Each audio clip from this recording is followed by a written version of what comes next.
What's up, warfighters? Let's talk about the defense today. What we have here is the linear defense, a defense in a line. The point of linear defense is to deny the enemy advance. In this specific scenario that I've illustrated here, we have a large highway. Okay, we do not have the ability to continue our advance, but we want to deny the enemy's ability to advance down this highway. We want to use this highway later on, so we're not going to damage it or blow it up to deny the enemy that advance. We're going to set up a linear defense along a line. All right, wonderful. First things you want to consider when you're setting up a linear defense is utilizing the natural terrain to both protect your flanks and funnel the enemy into your defense. Let's pretend in this scenario off here to the right, we have a large body of water that would take several days to go around. And then off to the left, we have a densely vegetated forest that would be difficult for light infantry to travel through and impossible for mechanized infantry to traverse. So the enemy's most likely and almost only course of action is to travel down this highway. All right. Initially, we're going to occupy the position, get online. We're going to get proper dispersion. We're going to want 10 to 20 yards between each position, and we're also going to want 5 to 10 yards in dispersion forward to aft. All right. The lateral dispersion is to defeat explosives. Most of the kill or casualty radius of explosives is 15 or 20 yards. So if we're 20 yards spread out or so, most likely only one hole is going to take casualties if an artillery has a direct hit. We're not going to be so bunched up close to each other that multiple holes are going to take casualties if we have an artillery strike. All right. The forward and aft dispersion is going to come into play when we start to build trenches. All right, once as well as occupying our position, we're going to want to establish buddy pairs. There's could go on a lot about the psychological effects of having somebody with you, but we're herd animals. It boosts our morale and our ability to do everything if we have people with us. So you're going to want to occupy positions in pairs, 2 people per hole. You're going to want to set up sectors of fire. So you see here, this pair is watching this sector of fire. This pair is watching this sector of fire. This pair is watching this sector of fire. So on and so forth. Okay, so this fighting hole isn't trying to see all the way down over here on the battlefield. They're just concerned about their sector of fire. And each of the fighting holes, sector of fire that have been assigned to them, interlock, as you see here. So you have at least double coverage of the entire space down the line. Redundancy is important. 2 eyes is better than 1, 4 eyes is better than 2.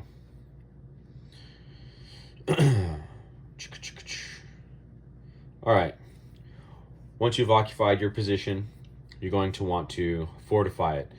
Initially, you're going to be digging just quick ranger graves. So those are going to be 6 inches to a foot deep, 6 inches in length, 2 feet wide, just a little shallow divots for you to lay down in and reduce your signature to almost nothing from somebody who would be standing up trying to shoot at you. And you're going to just basically slowly continue to dig those pairs of ranger graves until it's a complete fighting hole that you can almost full the way stand up in and seek complete cover and shelter from oncoming fire. All right.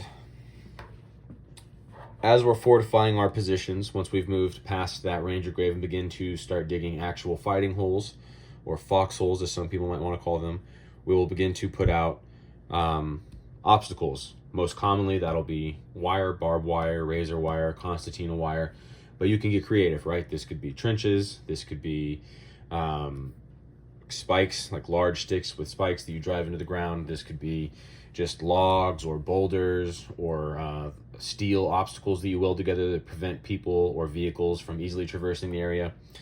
It's just something that's going to slow down. It's not an impenetrable wall. It's just a barrier that slows the enemy down. They have to stop at that point and work through dealing with this obstacle to get through it or around it.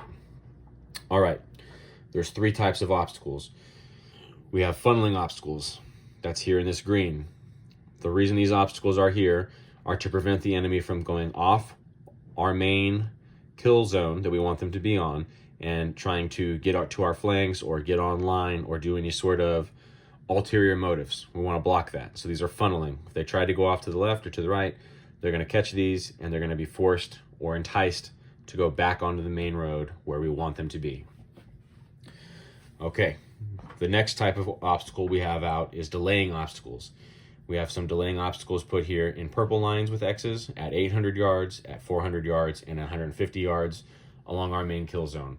We'll talk about why we selected those distances, but ultimately this is to delay the enemy along their approach and give us more time to engage them. That is the purpose for these obstacles. These obstacles we have here in red are our protective obstacles, protective wire, and it is the last line of physical defense we have before the enemy is on us in our fighting holes, and we'll be fighting hand to hand. Also, going right into talking about weapon selection, part of the reason that these protective wires are put out like this is we also want to put any weapon system. I have your ARPK written down at these two far flanking holes.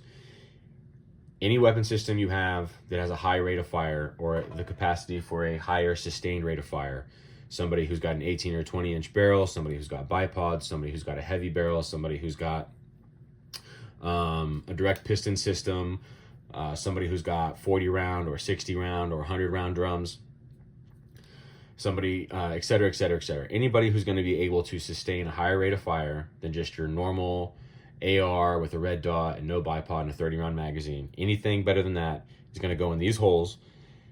And when the enemy reaches this wire and they're crashing and dealing with it, you're going to be shooting as rapidly as you can, like melt the barrel status. That's called your final protective fires. Talking about this a little early, but we're already here. Okay, so as the enemy crashes into these lines and they're trying to work through these obstacles, you are pincering them in multiple angles of near constant funnels of fire. And it's going to be very difficult for the enemy to survive your fires while they try to defeat your obstacles. And that is like your last chance to hold your defensive lines. All right, backtracking from there a little bit, why we've placed our delaying wires here, okay? And also what we're going to put here in our center holes, more civilian minded, right? We don't have machine guns and 50 cals and mortars and claymores. So what I would put here in these center holes is probably any heavier bore caliber you have. So 308, 6.5 Creedmoor, 300 Win Mag, your battle rifles, your bolt guns, anything that has a larger caliber that's able to be lethal out to distance and or have increased effects on a vehicle engine block. All right. Now, at 800 yards at this first set of delaying wire, the only people who are allowed to engage a unit out here is going to be our two heavy gun holes. Okay, so if scouts come, I only want these two fighting holes to engage the enemy. If the lead Vics come and they start working on this wire, I only want these two holes to try and punch out that lead Vic and kill the driver or take the vehicle out with a mobility kill. All right, and the reason for that is I don't want to reveal all of my fighting positions, my entire defensive line, just to one single scouting party and then allow them to backtrack and go back and have an entire plan devised because everybody here started shooting at somebody for no reason all the way out to 800 yards. All right, at this next delaying wire is we have 400 yards. And the reason we have delaying wire at 400 yards is that is a distance I think that anybody with a, like your standard AR, AK, even a novice with a red dot can have effective suppression out to 400 yards. It's all being the same, terrain being flat. That's what I would select as my distance for most people to go ahead and open up. And then the last line of delaying wire I have is here at 150 yards. Being realistic, if you happen to have shotguns or 22s or pistol caliber carbines mixed in along your ranks, 150 yards is where they're going to start being highly effective. So that would be the line that absolutely everybody, regardless of who they are, with regards to what weapon system they have, can start engaging the targets. And then obviously at our final protective lines and our final protective fires would be everybody basically melt the barrels off of it. This is our last hope. Okay, so that is pre-planned targets and target criteria. So can I shoot at these people? Am I allowed to shoot at them? And then also at these zones where we are expecting to shoot people, we're going to know exactly what the dope is on our rifle, exactly what the holds on our bullet drop compensators are for each of these mark lines. We'll have pre-fired them, checked it, made sure that's exactly right, and we'll be able to put our rounds exactly where we want them on these pre-planned target zones.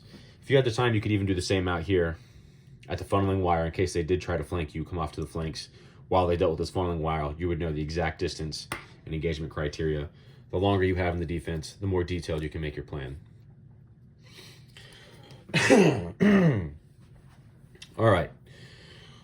One of the last things we talk about on this piece of paper is back here behind the line. If you have any sort of command and control, that's where they're going to go in their own big fighting hole type thing. And you also, if you have the manpower, it's really nice to have a reserve unit or a QRF, quick reaction force unit.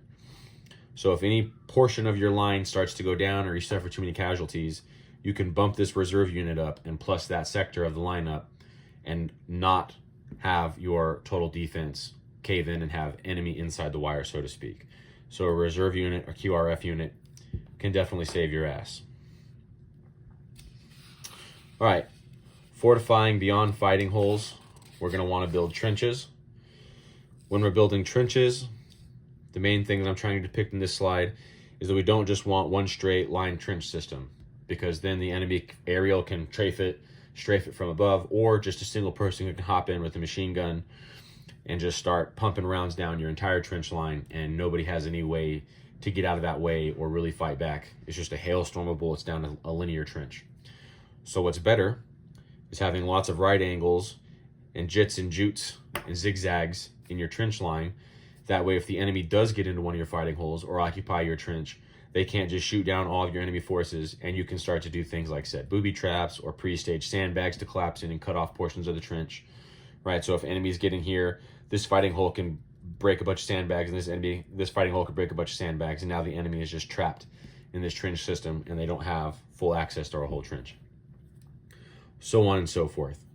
So building angles in your trench system and not just having a straight linear trench system will help you defend your trench system if the enemy begins to breach it. All right. Last thing we're talking about with linear defense, the last couple things we're talking about is different positions. So all of this is here in our primary position. We see we have our water off to the right and our forest off to the left, okay? The other types of, once you have all this built up and you've started to camouflage your areas, something I haven't talked about, camouflage your fighting holes. So not only are you building them, digging them down and building up sandbags and stuff to protect you from bullets, you're also chopping down vegetation every few days and camouflaging your area so that the enemy can't see your fighting holes right away. Beyond that, to improve your defense, what you're going to do is dig alternative positions, alternative and supplementary positions. Alternative positions are built in case the enemy attacks you from an alternative position. So if the enemy was to go all the way around this body of water, and then come up and attack us from our rear flank, that is the next most likely and most dangerous course of action. So we've built an alternative position fighting hole and eventually trench line, so we could get up out of these rapidly and occupy these in order to defend against the enemy's next most likely and most dangerous course of action beyond what we think they are most likely to do. That would be an alternative fighting position we've built. The next and last type of fighting position we're going to build is a supplementary position to supplement the primary position. This is a fallback zone. If our original line gets taken over, we can get up out of these holes, run, and reoccupy these fighting positions and have a whole fresh, new dug trench line for us that hasn't been overrun by the enemy, and can continue the defense once again from a more advantageous position. All right, that's your alternative positions and your supplementary positions. Last thing I want to talk about is security patrols. You're going to want to push out security patrols into areas to your flanks, to your rear, and possibly, depending on terrain, just in front of the lines. You're going to have to be careful and coordinate that with your defense. But you're definitely going to want to push out off to the flanks and possibly to the rears. The reason you're doing security patrols is to identify the enemy movements and staging areas from unadvantageous positions before they reach your defensive lines, right? So in order for us to occupy our alternative position, we're going to want to know the enemy is coming around this bend before they're right here. We're going to want this security patrol to see them when they're like way over here and let us know back here so we can get up out of these holes and occupy our alternative position. So we need to do security patrols. Also security patrols off in this wood line to make sure we're not having any scouting forces or harassing fires, or the enemy isn't just decided to dismount and ranger file it for 10 miles to get around our line. So we're going to need to do security patrols in this wood line as well. Wonderful. That is the linear defense. We're going to touch briefly on the 360 defense.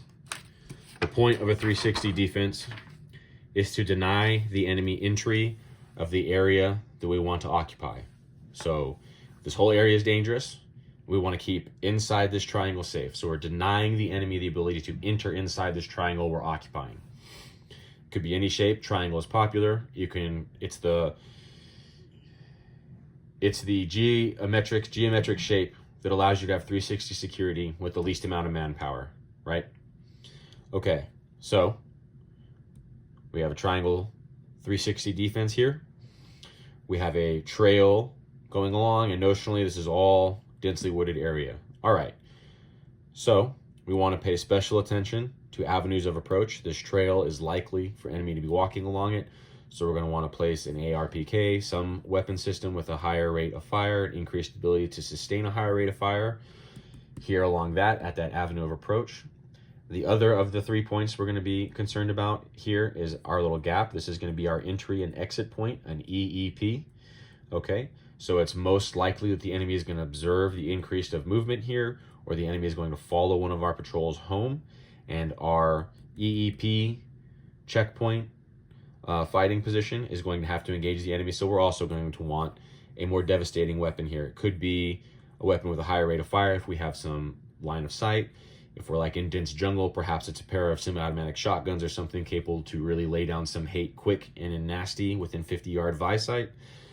Depends on the setting, MET-TC, all right? And then just a regular old buddy pair over here on the last point. We're going to want to put some sort of obstacles, wire, logs, sandbags, dig a light trench, whatever, some barrier to separate us from the enemy. And then we're also going to want to occupy those individuals or those teams that are on rest to form a human wall inside that physical wall that we've created of obstacles. And then in the very center of our triangle is going to be any sort of the least active combat elements: women, children, sick, gear, food, water. If we have any sort of command and control, radios, batteries, solar chargers, etc., is going to be at the very center of that, least likely to get the enemy to stumble upon it, and having the most time to pack up and get ready to move if we have to engage the enemy and then leave this area. So that has a quick down and dirty on a 360 defense. There you go. So these concepts might not apply to you trying to defend your rural community or your suburb or your apartment building, whatever have you. But the general ideas, right? We want to have pre-planned targets. We want to have 360 security. We want to have good economy of fire with our sectors of fire. We want to have obstacles that delay. We want to have obstacles that funnel. We want to have obstacles that protect.